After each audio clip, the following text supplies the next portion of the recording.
Hello student, स्वागत है आपका इस ऑनलाइन एजुकेशन प्लेटफॉर्म पर। और सी प्लस प्लस में आज हम काफ़ी मोस्ट इम्पोर्टेंट सेशन करने वाले हैं। और आज हम कवर करेंगे सी प्लस प्लस के अंदर कि फंक्शन क्या होता है, कि सी प्लस प्लस में फंक्शन क्या केवल लाइब्रेरी यानी कि प्रीडिफाइंड फंक्शन होते हैं, क्या यूज़र डिफाइंड फंक्शन भी होते हैं, फंक्शन किस तरीके से वर्क करते हैं। अगर यूज़र डिफाइंड फंक्शन होता है तो यूज़र डिफाइंड फंक्शन को क्रिएट करने का, उसकी डेफिनेशंस का, उसके डिक्लेरेशंस का और उसको कॉलिंग हम किस तरीके से करते हैं। यूज़र डिफाइंड फंक्शन कितने टाइप के होते हैं, किस किस तरीके से, पूरा प्रोसेस जानेंगे हम यूज़र डिफाइंड फंक्शन का। और फंक्शन की नीड क्यों होती है, फंक्शन किस लिए यूज़ किया जाता है प्रोग्रामिंग में। तो सारा जो फंक्शन से रिलेटेड क्वेश्चनिंग है, फंक्शन से रिलेटेड पूरा ये सेशन होने वाला है। तो चलिए शुरू करते हैं यहाँ पर सी प्लस प्लस में कि फंक्शन क्या होते हैं। तो सबसे पहले जानते हैं कि फंक्शन की जो डेफिनेशन है, फंक्शन है क्या।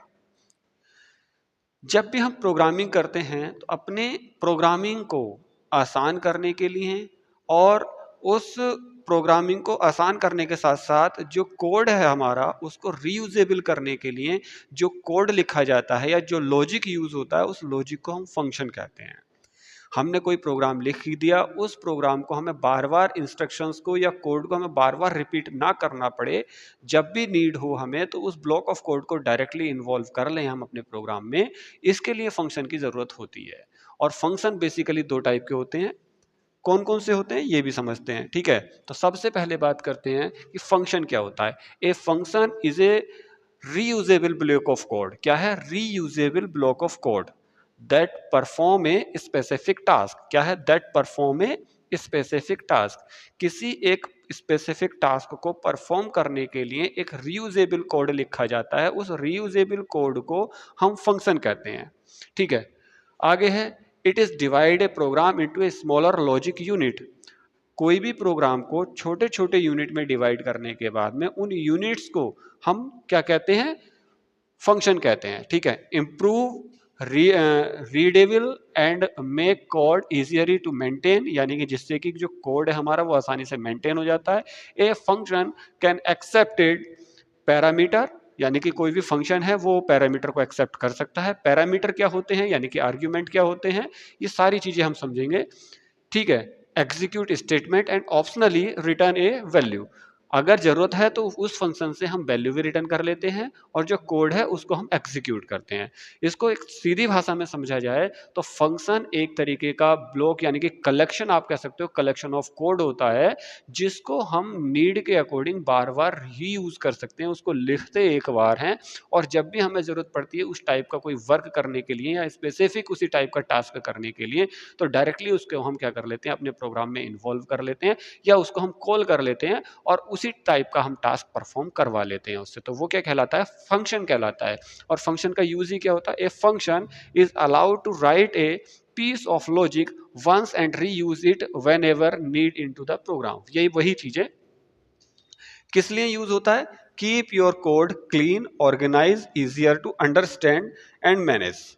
अपने प्रोग्राम को, जो भी हम एप्लीकेशन बना रहे हैं या प्रोग्राम बना रहे हैं, उसको आसानी से मैनेज कर सकें, रीयूज कर सकें, इसके लिए हमें कोड लिखा जाता है।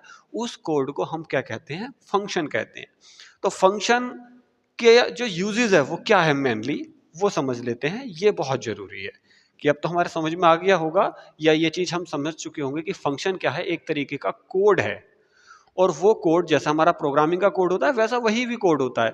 वो कोड एक स्पेसिफिक टास्क को परफॉर्म करता है, एक स्पेसिफिक टास्क को ही। जैसे using a function is offer several advantage to that improve structure and quality of code. सबसे पहला क्या है? Avoid repetitions. कोई भी हमें कोड बार बार ना लिखना पड़े, इस चीज को दूर करने के लिए, अवॉइड करने के लिए हमें फंक्शन की जरूरत होती है। Write once, use many time. उसको लिखते एक बार हैं और कितनी भी बार हम उसको यूज कर सकते हैं फंक्शन को, ठीक है। Readable code, break logic into a clear step. अगर हमारे पास कोई बड़ा प्रोग्राम आता है प्रोग्रामिंग करने में, या हम प्रोग्रामिंग कर रहे हैं और उस प्रोग्रामिंग में वो प्रोग्राम बहुत बड़ा है, तो उसको छोटे छोटे सब पार्ट्स में डिवाइड कर लेते हैं, जिससे कि हम उसको क्लीन करके या क्लियरली उसको समझ सकें। Easy to debugging. अगर कोई एरर है, कोई इशू आ रहा है उसके अंदर, कोई भी ऐसी एरर है जो हम हैंडल कर रहे हैं, अगर हमारा एक साथ बहुत बड़ा कोई कोड है, ब्लॉक ऑफ कोड है, तो उसको एरर हैंडल हम आसानी से नहीं कर सकते।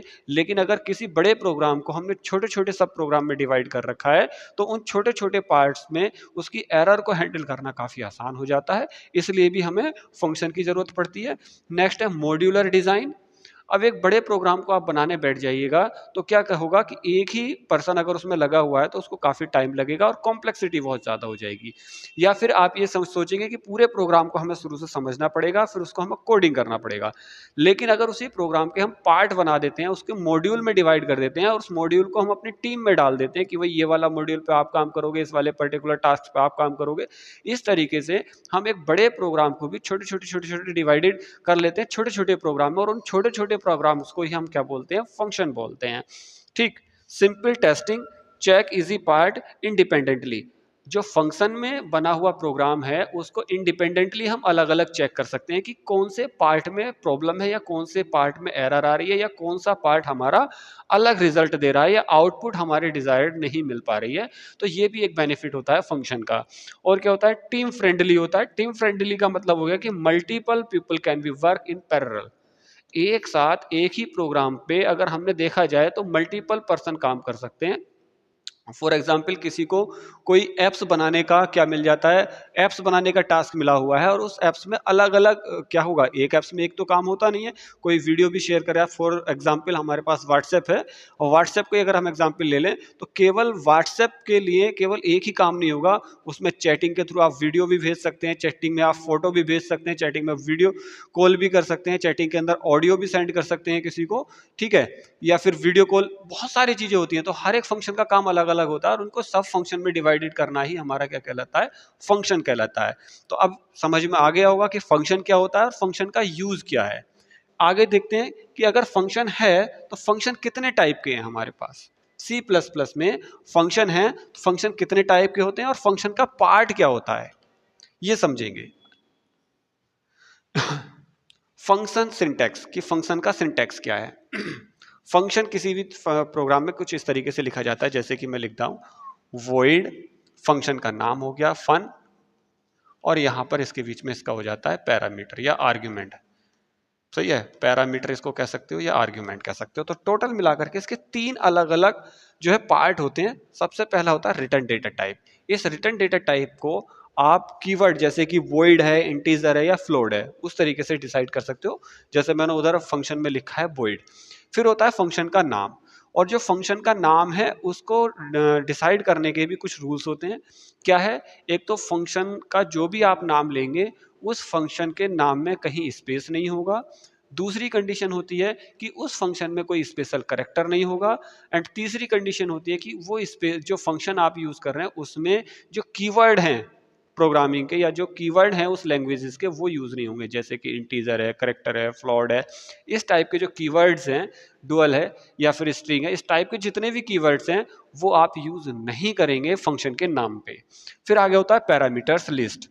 अब किसी भी फंक्शन में आप पैरामीटर पास कर भी सकते हो और पैरामीटर नहीं भी कर सकते हो। पैरामीटर से आप समझ सकते हो कि डेटा या वेरिएबल, किसी भी फंक्शन को आप विदाउट पैरामीटर्स भी ले सकते हो, यानी कि बिना किसी वेरिएबल्स के उसमें पास करे वो फंक्शन भी हो सकता है, और वेरिएबल पास भी आप उसमें कर सकते हो। इसका मतलब तीन अलग अलग पार्ट होते हैं, और उनको कंबाइन करने के बाद जो बनता है उसे कहते हैं हम फंक्शन। अब यहाँ पे देखेंगे जो फंक्शन, इसके बाद में जो करली ब्रैकेट होता है, उस करली ब्रैकेट के अंदर जो भी डेटा लिखा जाता है उसको हम फंक्शन की बॉडी बोलते हैं। क्या बोलेंगे उसको हम? फंक्शन की बॉडी बोलते हैं। और उसके बाद अगर ये रिटर्न डेटा टाइप हमने यहाँ ले रखा है, ये फंक्शन के डेटा टाइप पे डिपेंड करता है कि अगर फंक्शन का डेटा टाइप हमने void ले रखा है तो लास्ट में, फंक्शन के जस्ट लास्ट में, जैसे कि उसका टास्क कंप्लीट होगा तो उसके लास्ट में हमें कोई वैल्यू रिटर्न नहीं करनी पड़ेगी अगर हमने फंक्शन void ले रखा है। void का मतलब होता है कोई भी रिटर्न डेटा टाइप नहीं लेगा। लेकिन इसके अलावा जैसे हमने कोई इंटीजर ले रखा है, या फिर हमने फ्लॉट ले रखा है, या कोई और भी कीवर्ड या कोई और डेटा टाइप ले रखा है, तो हमें अपने फंक्शन के लास्ट में रिटर्न करना पड़ता है उससे रिलेटेड वैल्यू कि ये फंक्शन ये वाली वैल्यू को रिटर्न करेगा। किस तरीके से रिटर्न करेगा, सारी चीजें समझेंगे। तो आई होप कि आपको जो फंक्शन के ये पार्ट हैं, 3 पार्ट है, ये समझ में आए होंगे। फंक्शन का डेटा टाइप, फंक्शन का नाम और फंक्शन में पैरामीटर।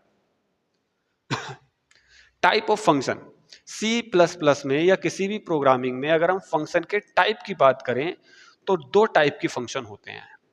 एक होता है यूजर डिफाइन और एक होता है प्री डिफाइन। तो सबसे पहले हम बात कर लेते हैं प्री डिफाइन फंक्शन की, कि प्री डिफाइन फंक्शन कौन से होते हैं। तो वो फंक्शन जो लाइब्रेरी को डायरेक्ट इंक्लूड करके अपने प्रोग्राम में डायरेक्टली हम यूज कर सकते हैं, वो कहलाते हैं प्री डिफाइन फंक्शन। या जो पहले से ही किसी भी कंपाइलर ने या किसी भी लैंग्वेज ने हमें दे रखे हैं, प्रोवाइड करा रखे हैं, उसके लिए हमें अलग से कोई कोड लिखने की जरूरत नहीं है, तो उन फंक्शन को हम बोलते हैं प्री डिफाइन। जैसे फॉर एग्जाम्पल अगर मैं आपसे कहूं कि आपको किसी डिजिट का स्क्वायर रूट निकालना है, स्क्वायर रूट का मतलब आप समझ सकते हैं कि अगर यहाँ पर 16 है तो 16 का स्क्वायर रूट कितना आ गया, 4 आ गया। ठीक, तो इसके लिए एक प्री डिफाइंड फंक्शन है, और वो प्री डिफाइंड फंक्शन कब यूज होगा, जब आप उसकी लाइब्रेरी फाइल अपने में इंक्लूड कर लोगे। और इसके लिए लाइब्रेरी फाइल होती है सी मैथ, C++ में इसके लिए लाइब्रेरी फाइल होती है सी मैथ। जब आप लिखोगे हैज इंक्लूड, ठीक है, इंक्लूड सी मैथ, देन आप इस फंक्शन को यूज कर सकते हो SQRT। इस फंक्शन का नाम है SQRT, और इस SQRT के अंदर आप जो भी डिजिट पास करेंगे उसका स्क्वायर रूट ये हमें रिटर्न कर देगा। तो इस तरीके के जो पहले से प्री डिफाइंड फंक्शन होते हैं, जो पहले से ही हमें दे रखे हैं कि उनकी लाइब्रेरी आपने यूज की, और लाइब्रेरी यूज करने के बाद डायरेक्टली उन फंक्शन को आप यूज कर सकते हो, तो वो कहलाते हैं आपके प्री डिफाइंड। जैसे सी आउट आप डायरेक्टली यूज कर लेते हैं आईओ स्ट्रीम को इंक्लूड करके अपने प्रोग्राम में। SQRT मैंने बताया अभी कि अगर आप सी मैथ वाली लाइब्रेरी फाइल ले लेते हैं तो इसको यूज कर सकते हैं। ऐसे ये गेटिंग लाइन है, ABS है, सही है, इनकी सबकी हेडर फाइल को इंक्लूड करके आप अपने प्रोग्राम में इनको डायरेक्टली यूज कर सकते हैं। तो ये वाले फंक्शन कहलाते हैं आपके लाइब्रेरी फंक्शन, जिनके लिए आपको अलग से कोड लिखने की जरूरत नहीं है, वो पहले से ही आपके कंपाइलर में, आपकी लाइब्रेरी में पहले से ही मौजूद हैं। बस आपको अपने प्रोग्राम में उस लाइब्रेरी को इंक्लूड कर लेना है और वो फंक्शन आपके लिए काम करना शुरू कर देगा। दूसरा पार्ट होता है इसका यूजर डिफाइन फंक्शन। क्या होता है user define function? these are function created by programmer to perform a specific task in the program।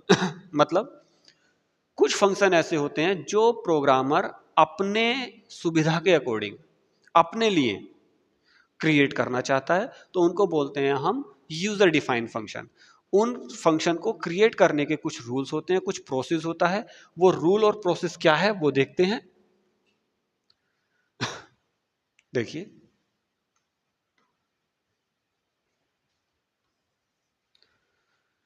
Function declaration, अच्छा, फंक्शन डिक्लेरेशन और फंक्शन डेफिनेशन, 3 पार्ट होते हैं किसी भी फंक्शन में। अगर हम बात करें यूजर डिफाइंड फंक्शन की, फंक्शन डिक्लेरेशन, फंक्शन डेफिनेशन और फंक्शन कॉलिंग।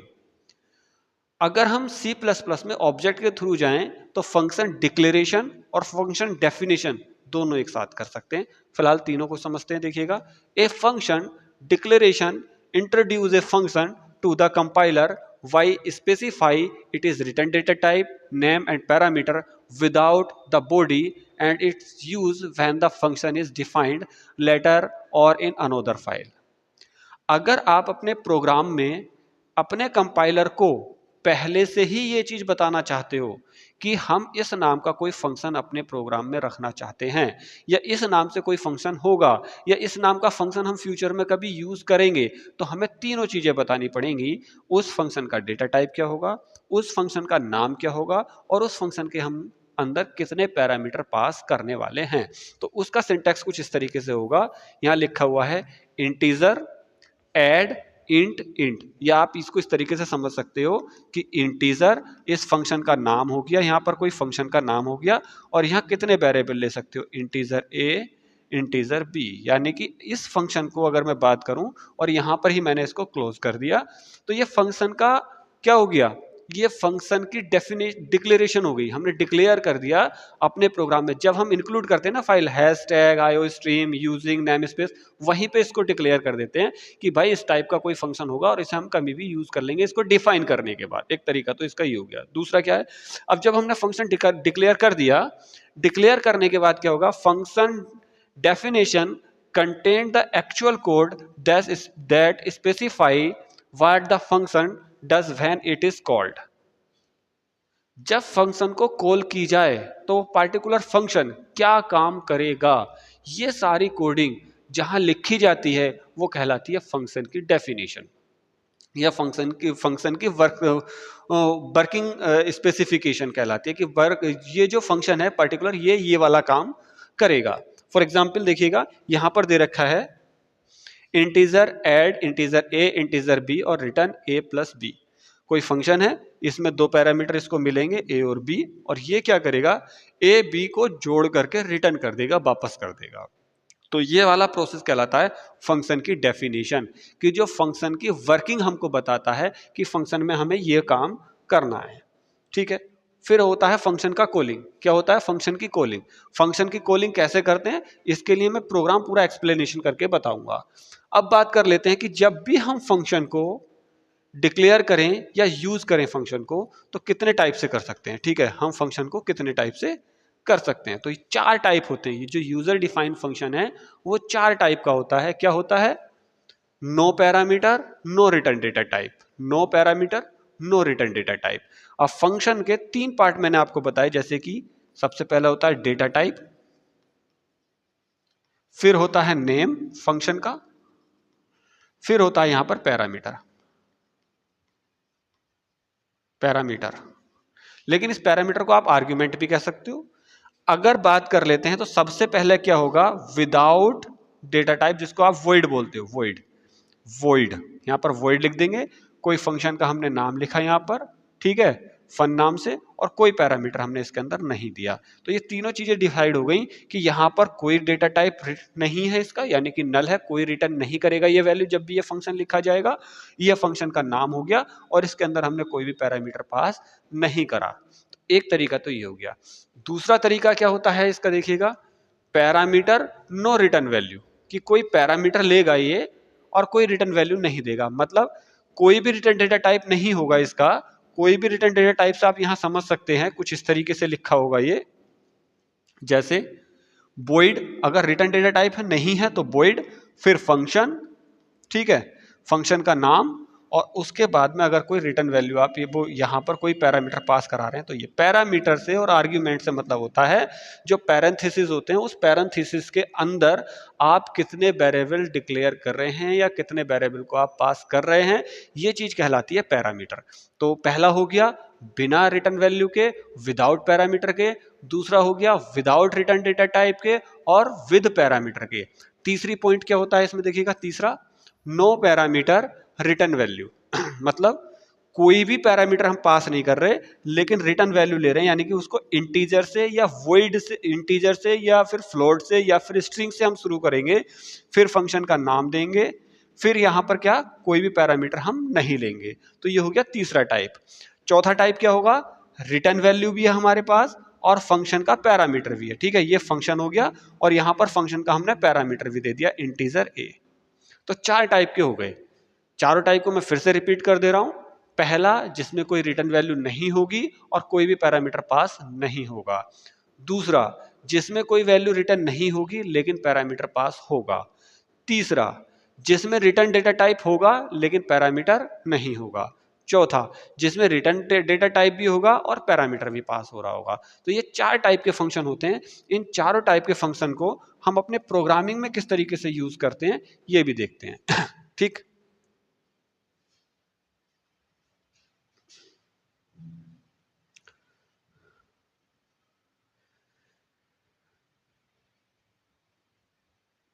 देखिए,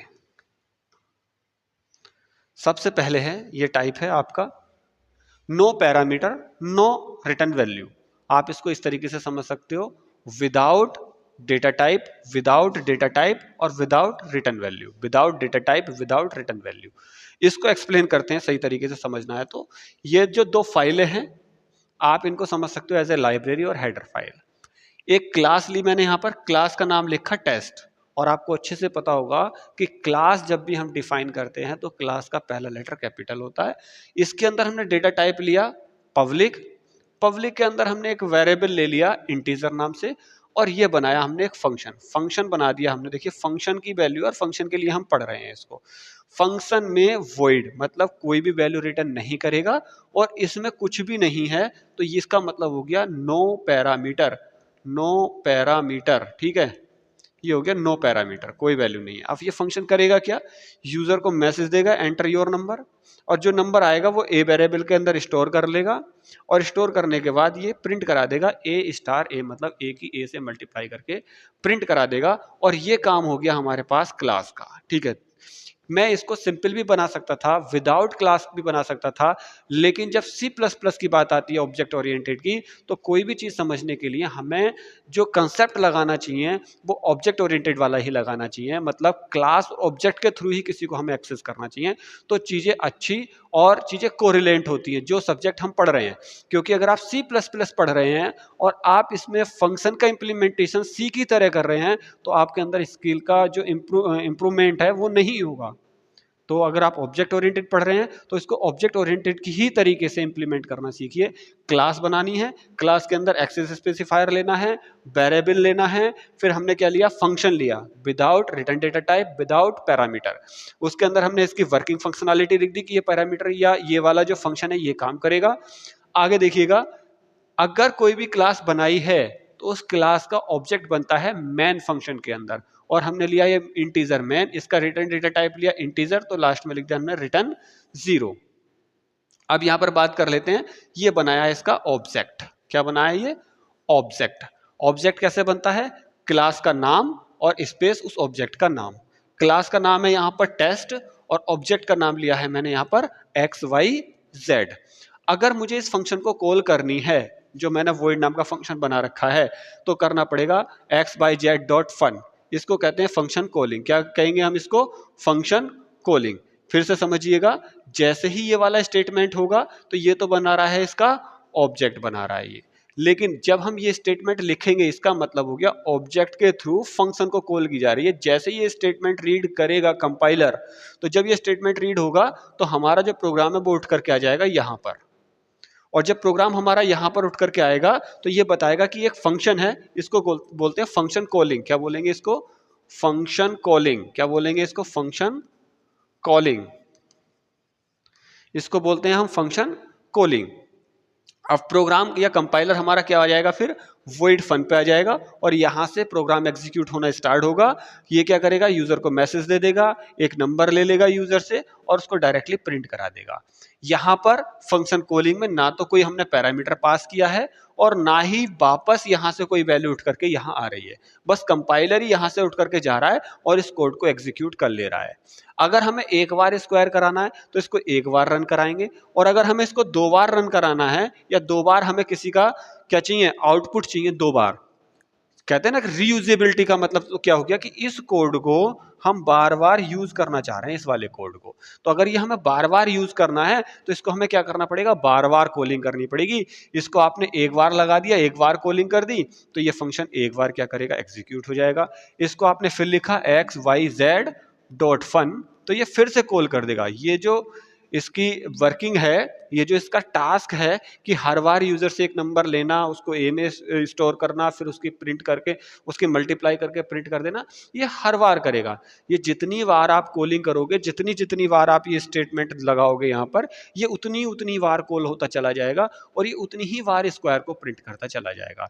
और ये वाला जो तरीका है या ये वाला जो मेथड है, ये वाला जो प्रोसेस है, वो कहलाता है रीयूजेबिलिटी ऑफ द कोड। तो हमने पहला तरीका सीख लिया, without parameter, without return data type. Without parameter यानी कि कोई भी हमने पैरेंथेसिस में पैरामीटर नहीं दिया और void लगा दिया, तो इसका कोई रिटर्न डेटा टाइप नहीं है। अब समझते हैं इसमें दूसरा वाला सेक्शन, ठीक है, यूजर डिफाइन का दूसरा वाला पार्ट। दूसरा वाला पार्ट क्या है, दूसरे वाले पार्ट में हमने लिया है पैरामीटर और नो रिटर्न वैल्यू, मतलब without return data type with parameter. तो सारी चीजें वही होंगी, ये चीजें मुझे बार बार एक्सप्लेन करने की जरूरत नहीं है। क्लास मैंने वही बना रखी है, टेस्ट नाम से पब्लिक ले रखा है। अब के क्या किया मैंने इस फंक्शन में, ये फंक्शन यहां से यहां तक का ये कहलाता है फंक्शन डेफिनेशन। ये जो चीज है ये कहलाएगी फंक्शन डेफिनेशन। अब जो फंक्शन लिया है मैंने बोल्ड लिया है, मतलब कोई भी वैल्यू रिटर्न नहीं करेगा, इसको कहते हैं without return data type function. ये फंक्शन का नाम हो गया। अब यहां पर हमने इंटीजर ए लिख दिया। इंटीजर ए का मतलब हो गया जब भी इस फंक्शन को कॉल की जाएगी उस time, at the time of calling that function, we can pass a variable या we can pass a parameter या we can pass a argument. यहां पर हमें एक आर्ग्यूमेंट पास करना पड़ेगा। अगर हम आर्ग्यूमेंट पास नहीं करेंगे तो ये वाला जो वर्क है फंक्शन का वो नहीं करेगा। क्यों नहीं करेगा? क्योंकि इसके अंदर जो वर्किंग फंक्शनैलिटी है वो यही है कि जो पैरामीटर इसे मिलेगा उसी पैरामीटर की ये मल्टीप्लाई कर देगा और उसको प्रिंट कर देगा। अब ये ए पैरामीटर कहां से आएगा इसके पास, कौन लेकर के आएगा इसके पास, कैसे पास होगा, ये समझते हैं। रीजन वही, मैन के अंदर आए, टेस्ट नाम का हमने ऑब्जेक्ट बना लिया टेस्ट क्लास का एक्स बाई जेड। अब हम इसको कॉल कर रहे हैं X Y Z dot fun, और फन में हमने कितना पास कर दिया, ये हमने पास कर दिया 10। और ये जो 10 है ये उठ करके जाएगा और कंपाइलर के थ्रू ये ए की वैल्यू असाइन हो जाएगी। तो इसको कहते हैं पैरामीटर पासिंग। क्या कहेंगे इसको? पैरामीटर पासिंग, या क्या कहेंगे इसको? Argument passing. अब यहां से वैल्यू गई उठ के और ये ए की वैल्यू कितनी हो गई? ए की वैल्यू 10 हो गई। अगर मुझे इस 10 के साथ साथ में मुझे प्रिंट कराना होता 20 का स्क्वायर, मुझे 30 का स्क्वायर प्रिंट कराना है, मुझे किसी भी नंबर का स्क्वायर प्रिंट कराना है, तो मुझे सिर्फ स्टेटमेंट लिखना पड़ेगा X Y Z dot fun, ठीक है, और यहां पर वैल्यू लिख दी मैंने 30। तो अब क्या होगा, एक बार तो वैल्यू हो जाएगी 10, एक बार एग्जीक्यूट हो गया हमारा कोड, दोबारा में फिर से कॉलिंग जाएगी इसको, क्योंकि इसको क्या बोलते हैं हम, इस स्टेटमेंट को बोलते हैं कॉलिंग ऑफ द फंक्शन। क्या बोलेंगे इसको हम? Calling of the function. तो इस फंक्शन को पहली बार कॉल हुई तो ए की वैल्यू 10 हो गई, फिर दोबारा से कॉल हुई, देन ए की वैल्यू कितनी हो गई? 30 हो गई। तो ये दो बार प्रिंट करेगा, एक बार 10 की वैल्यू यानी कि 10 का स्क्वायर, दोबारा इसका स्क्वायर, ठीक है। इसके दो आंसर आएंगे फिर, 10 का स्क्वायर होगा 100 और 30 का स्क्वायर होगा 900। तो मैं उम्मीद करता हूं कि ये जो चीजें हैं ये समझ में आई होगी कि पैरामीटर पास कैसे करते हैं। अब आगे चलते हैं, इसका थर्ड पार्ट। दो चीजें हमारे पास हो गई, एक विदाउट डेटा टाइप, दूसरा विदाउट डेटा टाइप और विद पैरामीटर। अब तीसरा आता है no parameter with return value, with return value या विद रिटर्न डेटा टाइप। मतलब कोई ऐसा फंक्शन है जिसमें कोई वैल्यू को रिटर्न करेगा।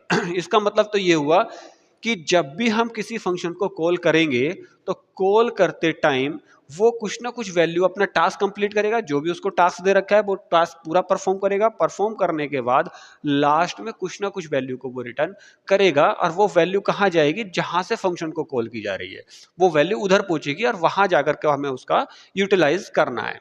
फॉर एग्जाम्पल देखिएगा, फिर वही क्लास ले रखी है, क्लास का नाम है टेस्ट, ये एक्सेस स्पेसिफायर हो गया पब्लिक, इसके अंदर इंटीजर लिया हमने a, और ये फंक्शन मैंने लिया यहां पर इंट फन, और ये क्या है? इसका डेटा टाइप। क्या है ये? इसका डेटा टाइप। सही है, ये इसका डेटा टाइप है। इसका मतलब ये जब भी फंक्शन कॉल करेगा या जब भी फंक्शन पे वैल्यू आएगी ये वैल्यू कुछ ना कुछ रिटर्न करेगा, और रिटर्न भी क्या करेगा? इंटीजर टाइप की वैल्यू को रिटर्न करेगा। जब हम मैन के अंदर से इसको कॉल करेंगे तो ये फंक्शन एक वैल्यू को रिटर्न करेगा, और वो वैल्यू होगी आपकी इंटीजर वैल्यू। करना क्या है फिर? यूजर को मैसेज देगा, यूजर से एक नंबर मिलेगा, वो नंबर ए के अंदर स्टोर हो जाएगा। अब ये जो वैल्यू है रिटर्न ए स्टार ए, तो ए की ए से मल्टीप्लाई करके ये उसको वापस कर देगा जहां से भी इसको हम कॉलिंग करेंगे। कॉलिंग करने का क्या प्रोसेस होता है? कॉलिंग करने का प्रोसेस होता है इसके मैन से। हमने मैन में गए, इंटीजर मैन, देखिए यहां पर भी लिखा हुआ है वैसे रिटर्न 0, इंटीजर मैन के अंदर हमने एक इंटीजर आई लिया, एक वेरिएबल और लिया हमने यहां पर आई, ठीक है, और आई के साथ में हमने यहाँ पर ऑब्जेक्ट क्रिएट कर लिया इसका, फिर उसके बाद में किसका? उस क्लास का ऑब्जेक्ट। ये ऑब्जेक्ट में क्रिएट करना क्यों बता रहा हूँ? क्योंकि इंप्लीमेंटेशन अगर आप कर रहे हैं तो ऑब्जेक्ट ओरिएंटेड तरीके से इस चीज को समझिएगा। डायरेक्ट तरीके से आपका ये प्रोग्राम समझ में आ जाएगा, लेकिन फिर वो ऑब्जेक्ट ओरिएंटेड वाला कंसेप्ट आपके समझ में नहीं आएगा। इसलिए ये दोनों चीजों से मैंने समझाया है। इसके ऑब्जेक्ट से हम कॉल करेंगे, ये देखिए ये कॉल हो रही है X Y Z dot fun. अगर अब हम इसे कॉल करेंगे यहाँ पे तो ये कोई वैल्यू रिटर्न करेगा, और वो जो वैल्यू है वो हमारे पास आई में आकर के स्टोर हो जाएगी, क्योंकि जब मैं कह रहा हूं कि रिटर्न करेगा कोई वैल्यू, तो अगर कहीं पे किसी भी पर्सन को कोई वैल्यू रिटर्न की जा रही है तो वहां पर कोई ना कोई कंटेनर रखा होना चाहिए या कोई ना कोई चीज वहां पर होल्ड करने के लिए होनी चाहिए, जो वैल्यू रिटर्न होकर के आ रही है हम उसको होल्ड कर सके। तो यही बात हुई कि यहां से जब हमने इसको कॉल किया, कॉल करने के बाद ये यहां पर गया, इस फंक्शन ने अपना काम किया, काम करने के बाद में ये वैल्यू रिटर्न की और ये वैल्यू रिटर्न करके ये आई के अंदर आ गई और आई की वैल्यू हमने लास्ट में क्या करा दी, प्रिंट करा दी। तो ये भी वही काम होगा जो स्क्वायर ऑफ ए नंबर, किसी भी नंबर का स्क्वायर करके ये प्रिंट कर देगा। लेकिन कौन से वाले तरीके से प्रिंट कर रहा है ये, जब हम इसको कॉलिंग कर रहे हैं तो कॉलिंग के बाद में कोई वैल्यू हमें रिटर्न करेगा और वो वैल्यू आई के अंदर स्टोर होगी और बाद में हम आई के अंदर देखिएगा इसको प्रिंट करा रहे हैं। मतलब यहां से वैल्यू उठ करके वापस यहां जा रही है जहां से हम उसको कॉल कर रहे हैं। जो मेन बॉडी है हमारी या मेन फंक्शन का पार्ट है, वहां को ये वापस कर दे रहा है उस वैल्यू को, वहां पे जाकर के इसका यूटिलाइजेशन हो रहा है। ठीक है, अब देखिएगा चौथा और लास्ट पॉइंट है, चौथा और लास्ट मेथड या फंक्शन का तरीका है या प्रोसेस है, वो है विद रिटर्न डेटा टाइप और with parameter. With return data type with parameter, इसका मतलब ये हुआ इस टाइप के मैं फंक्शन को यूज करने के लिए अगर हमें कोई फंक्शन कॉलिंग करनी है तो उस कॉलिंग में से भी कोई पैरामीटर पास होगा फंक्शन की तरफ को, और जब फंक्शन अपना काम कर लेगा तो वहां से भी कोई वैल्यू वापस जाएगी उस मेन फंक्शन की तरफ को। यानी कि यहां पर दोनों तरफ से डेटा आएगा भी और डेटा जाएगा भी। लेकिन डेटा आएगा कब, जब हम कॉलिंग करेंगे, और डेटा वापस कब जाएगा, जब फंक्शन का काम पूरा हो जाएगा। यहां पे देखिए तरीका वही होगा, ये वही मेथड लिया है मैंने क्लास और ऑब्जेक्ट वाला। क्लास ली मैंने टेस्ट नाम की, ये एक्सेस स्पेसिफायर, एक फंक्शन मैंने बना लिया, फंक्शन का डेटा टाइप रखा मैंने इंटीजर, और इंटीजर के अंदर भी मैंने एक वैल्यू या एक वेरिएबल या पैरामीटर पास कर दिया ए। और ये कर क्या रहा है, ये रिटर्न कर दे रहा है जो वैल्यू इसको मिल रही है। जब भी हम इसको कॉल करेंगे वो वैल्यू ए में पास होगी और ए की वैल्यू को ए से ही मल्टीप्लाई करके ये वापस कर देगा, उसको रिटर्न कर देगा। यहां पर हमने ऑब्जेक्ट बनाया, इस ऑब्जेक्ट के थ्रू जब हम कॉल करेंगे तो हमें पता है कि ये जो फंक्शन नाम का हमारा फंक्शन है ये रिटर्न डेटा टाइप है। इसका मतलब ये कोई वैल्यू को रिटर्न करेगा और जो वैल्यू ये रिटर्न करेगा वो हमने किसके अंदर स्टोर कर ली, आई के अंदर स्टोर करनी है, जो वापस आएगी। और ये वैल्यू फन के अंदर क्या पास कर रहा है, 6। अब इसको इस तरीके से समझेंगे, देखिए जब फंक्शन या जब हमारा जो कंपाइलर है वो कैसे वर्क करेगा, यहां पर आएंगे, फंक्शन का काम यहां से शुरू होगा, ये कॉलिंग करेगा तो यहां से ये जो 6 है ये उठ करके आएगा और यहां पर जो ए की वैल्यू है उसको असाइन कर देगा 6। और इसने 6 को असाइन कर दिया और फंक्शन ने अपना काम किया, 6 की 6 से मल्टीप्लाई करी, 36 हो गया। और ये 36 क्या कर दिया इसने, रिटर्न कर दिया। इसका मतलब आई की वैल्यू कितनी हो गई अब, 36। ये जो आई हमने प्रिंट कराया है इस आई की वैल्यू हो जाएगी फिर 36। इस तरीके से आप इसको कितनी भी बार प्रिंट करवा सकते हो, क्योंकि हमारा कोड का रीयूजेबल होना है, या हमारा जो फंक्शन है, फंक्शन का मेन मोटिव यही होता है कि आप उस फंक्शन का ब्लॉक ऑफ कोड को कितनी भी बार यूज कर सको।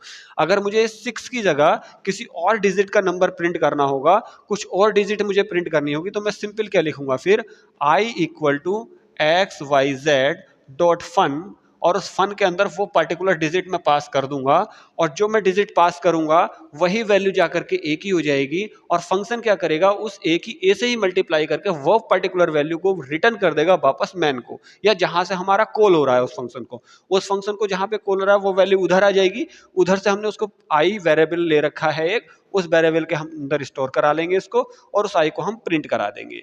तो उम्मीद करता हूं कि ये जो कंसेप्ट है आपके ये समझ में आया होगा फंक्शन वाला कि, और ये फंक्शन वाला जो कंसेप्ट है ये मैंने स्क्वायर ऑफ ए नंबर के थ्रू समझाया है। 4 तरीके के फंक्शन, 4 तरीके से यूजर फंक्शन डिफाइन कर सकता है, डिक्लेयर कर सकता है, कॉल कर सकता है। ये चारों तरीके आपसे आने चाहिए। काफी मोस्ट इंपोर्टेंट क्लास थी। अगर ये क्लास आपको समझ में आई हो तो वीडियोस को लाइक जरूर कीजिएगा। नेक्स्ट क्लास में हम समझेंगे कि कंस्ट्रक्टर क्या होता है। ठीक है, क्लास का कोई कंस्ट्रक्टर, क्योंकि फंक्शन हमने शुरू कर दिया है, फंक्शन के बाद में कंस्ट्रक्टर आसानी से समझ में आ जाता है, इसलिए नेक्स्ट क्लास में मैं बताने वाला हूं कि कंस्ट्रक्टर क्या होता है।